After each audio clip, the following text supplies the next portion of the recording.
तो class 12 part 1 काव्य खंड करक बग पाठ जो है काव्य खंड का, जिसके लेखक मलिक मोहम्मद जैसी है। आज करक बग पाठ के हम लोग क्वेश्चन आंसर करेंगे। 5 क्वेश्चन जो इस चैप्टर का इंपॉर्टेंट है उस क्वेश्चन को हम लेके आए हैं। क्या कहते हैं, कवि ने अपने एक आंख की तुलना दर्पण से क्यों की है? यह प्रश्न बहुत बार क्लास 12 में आ चुका है, बहुत वीवीआई प्रश्न है। आंसर क्या लिखेंगे?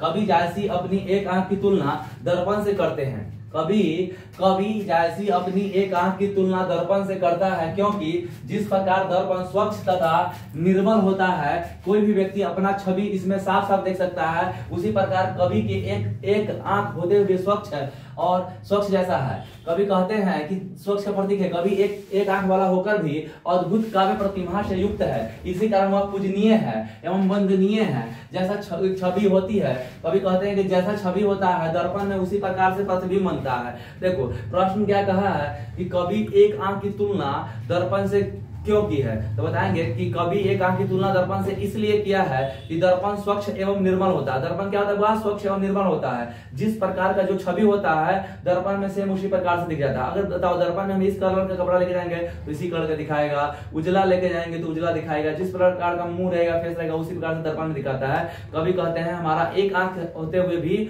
हम उसी प्रकार से, जिस प्रकार से पूजनीय है, और हम इसी प्रकार से क्या सभी आदमी को देख लेते हैं। हम अपने एक आंख से ही दुनिया को देख लिए हैं और एक आंख से ही क्या किया है, अपने काव्य को रचना किए है और एक आंख से ही वह रचना करके वह आगे तक गए हैं, इसी कारण से वह पूजनीय है।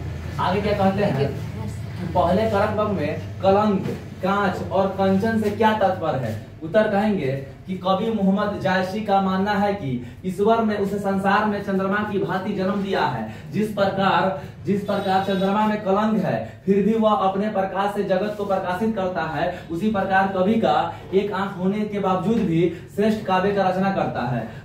कांच शब्द से क्या कवि का तात्पर्य है? कांच धातु है। कवि कहते हैं कि जब तक सोने का शुद्ध किए जाने के लिए तापने वाला पात्र में रखकर तपाया नहीं जाता है, तब तक वह कांच अशुद्ध ही रहता है, अर्थात शुद्ध सोना नहीं बन पाता है। उसी प्रकार इस कि कोई भी श्रेष्ठ काव्य के लिए हमें तापना पड़ता है। देखो दूसरा क्वेश्चन में कवि कहते हैं कि कलंक, कांच और कंचन से क्या तात्पर्य है? तो कलंक के अर्थ क्या बताते हैं? कवि कहते हैं कि जिस प्रकार हमें दुनिया में भगवान ने चंद्रमा की भांति जन्म दिया है, जिस प्रकार चंद्रमा में दाग है, कलंक है, और फिर भी वह क्या करता है, दुनिया को प्रकाश देता है, फिर भी उसी प्रकार कभी भी अपने एक आंख होने के बावजूद भी वह दुनिया में श्रेष्ठ काव्य का रचना करते हैं। और कहते हैं उसके बाद कांच से तात्पर्य क्या है? कवि कहते हैं कि कांच शब्द से यह तात्पर्य है कि कच्ची धातु। कवि कहते हैं जब तक सोने को शुद्ध किए जाने के लिए उसे तपाने वाला पात्र में नहीं डाला जाता है,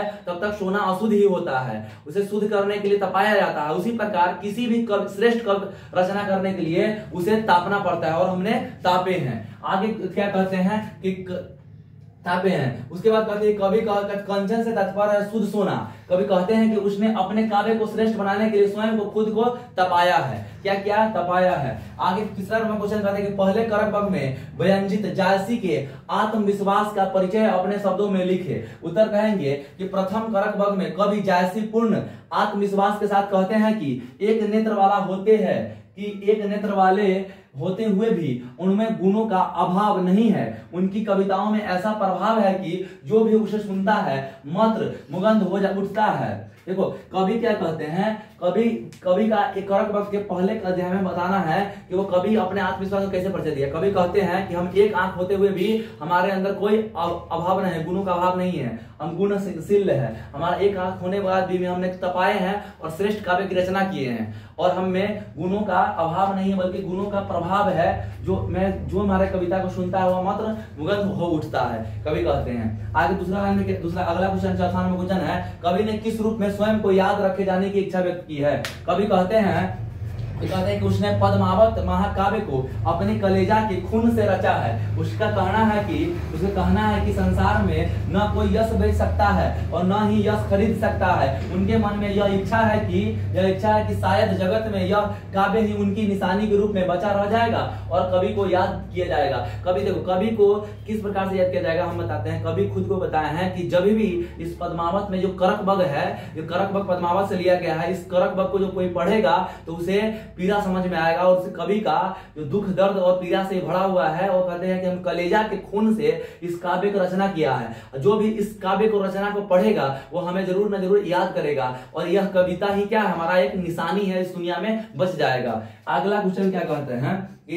रक्त के लेई का क्या अर्थ है? कबूतर कहेंगे कवि जायसी कहते हैं कि मैंने इस काव्य को रचकर सुनाया है तथा जिसने भी इस काव्य को सुना है उसी ने प्रेम का पीर को अनुभव किया है। मैंने इस कविता को रक्त रूपी लेई के द्वारा जोड़ा है तथा अपने आंसुओं से इसकी गाढ़ी प्रतीक को भिगोया है, अर्थात इसे हम रचने के लिए कठिन साधना किए हैं। क्या कहते हैं क्वेश्चन क्या कहता है कि रक्त के लेई का क्या अर्थ होता है? कवि जायसी कहते हैं कि इस कविता को, इस करक को मैंने रचकर सुनाया है और इस कविता में मैंने अपने जो खून है, जो खून के लेई होता है, उस रक्त रूपी लेई से इसे जोड़कर बनाया है और रक्त रूपी लेई का जो इस कविता को सुना है वो हमारा दुख दर्द को समझ सका है और यह हमारी कविता ही शायद इस दुनिया में हमें याद रखेंगे। और जो खून के लेई का अर्थ होता है वह रक्त रूपी खून का अर्थ होता है कि हृदय से